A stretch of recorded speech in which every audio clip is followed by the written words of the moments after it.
দেখ তোর ভাই হয়েছে। কত সুন্দর ফুটফুটে ভাই আমার। দাদিমা দেখো, একদম আমার বাবার মতো হয়েছে। যা, তোর মায়ের কাছে যা।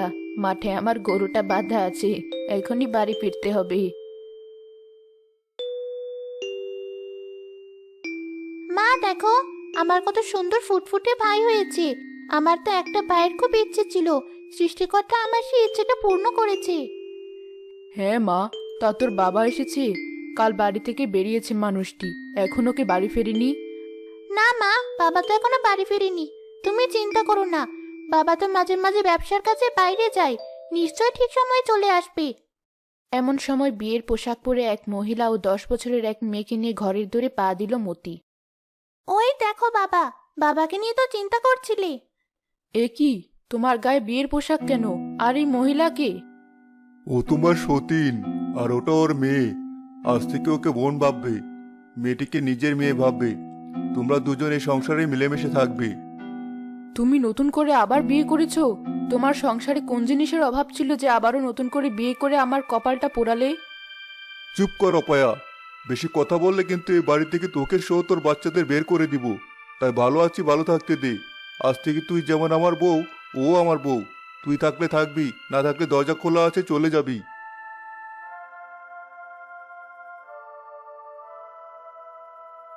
সৃষ্টিকর্তা, এ কি পরীক্ষা তোমার? নিজের স্বামীকে আজ থেকে অন্যজনের পাশে দেখবো, এর থেকে যন্ত্রণার কি হতে পারে? মা, তুমি কেঁদো না, আমরা তো আছি। কেঁদো না মা, ভাই কাঁদছে, ভাইকে খেতে দাও। আমি তোমার জন্য খাবার এনে দিচ্ছি, কাল রাত থেকে তুমি না খাওয়া। খাবার যে আমার গলা দিয়ে এখন নামবে না মা, তোকে খাবার আনতে হবে না। কি কপাল নিয়ে জন্মালি বাবা, জন্মের পরে তোর বাবা তোর মুখ পর্যন্ত দেখলো না। জানি না তোদের ভাগ্যে কি আছে। মতি তার ছোট বউকে খুব ভালোবাসতো। সে ছোট বউ ও তার মেয়ের সব আবদার পূরণ করত। মতির আহ্লাদে তার ছোট বউ পায়ের উপরে পা তুলে খেত।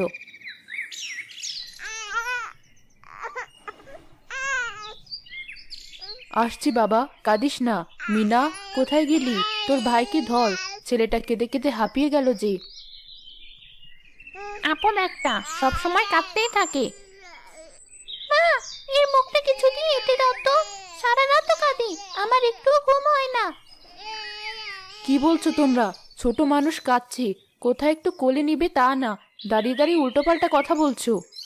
বয়ে গেছে আমাদের কোলে নেওয়ার জন্য, যত সব আপদের দল। আমার স্বামী তো তোমাদের সাথে আলাপও করে না, এখানে শুধু শুধু পড়ে আছো কেন বলো তো? দূর হতে পারো না এই বাড়ি থেকে? ছোট, এটা তোর যেমন বাড়ি আমারও বাড়ি, কোন মুখে বলিস এসব কথা? এই মীরা, ঘরে আয়। আজ তোর বাবা আসুক, তারপরে দেখছি বাড়িতে কে থাকে আর কে না থাকে। কিছুতেই এ বাড়িতে আর ওদের থাকতে দেওয়া যাবে না, যে করে হোক ওদের এ বাড়ি থেকে বের করতেই হবে। কিন্তু মা, কিভাবে ওদেরকে বাড়ি থেকে বের করবে? পেয়েছি। মীরা, এবার তুই বলবি আমার মাকে মেরে ফেললো, আমার মা মরে গেল। আচ্ছা মা, ঠিক আছে, তুমি ভেবো না, তুমি শুধু চুপ করে শুয়ে থাকো। বাবা, বাবা কোথায় তুমি? মরে গেল আমার মা, আমার মাকে ওরা মেরে ফেলেছে। এ কি, ছোট বউ, তোমার কি হয়েছে? বাবা, বড় মা মাকে খুব মেরেছে, মা মরে গেছে। তুমি এসেছো, দেখো তোমার মেয়ে আর বউ আমার কি অবস্থা করেছে। আমি আর এখানে থাকবো না, ওরা আমাকে মেরে ফেলবে। এত বড় সাহস ওদের!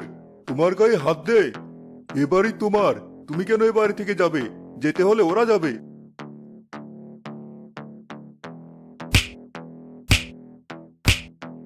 কেন মারছো আমাকে, সেটা তো আগে বলো।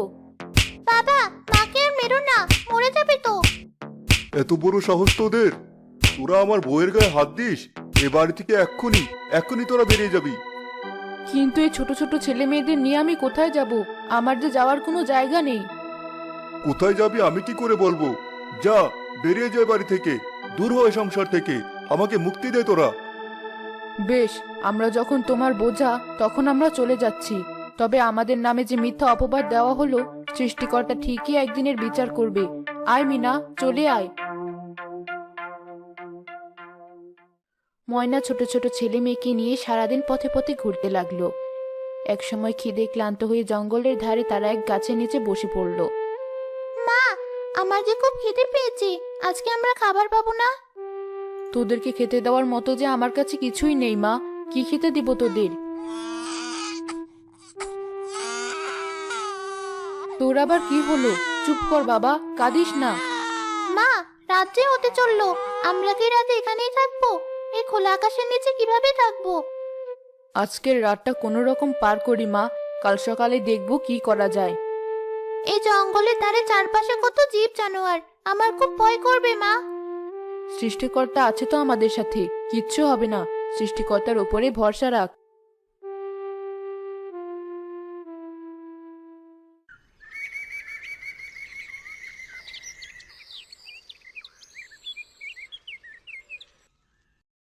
মা, খিদের যন্ত্রণা যে আর সহ্য করতে পারছি না, আমি একটু জঙ্গলের ভেতরে গিয়ে দেখি কোনো খাবার পাই কিনা।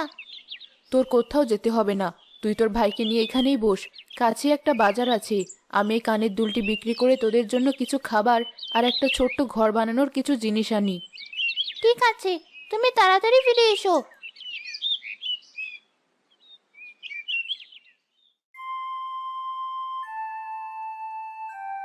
এতে তো বেশি সোনা নেই, সোনার থেকে খাদি বেশি। এটার দাম তো খুবই সীমিত। কত টাকা পড়বে? এটার দাম আসবে 1000 টাকা। মাত্র 1000 টাকা? তোমাকে দেখে অসহায় মনে হচ্ছে, তাই একটু দামটা বেশি বললাম। আমার জানা মতে কেউ তোমাকে এত দাম দিবে না। এখন দেখো কি করবে। আচ্ছা ঠিক আছে, তাহলে সেই 1000 টাকাই দিন। বিপদের সময় কোনো কিছুই যেন সঙ্গ দিতে চায় না, কত দামের একটা জিনিস মাত্র 1000 টাকা দিল। এই তো মা এসেছে বাবা, আর কাঁদিস না। মা মিনা, দেখো এই ব্যাগে খাবার আছে, খেয়ে নে।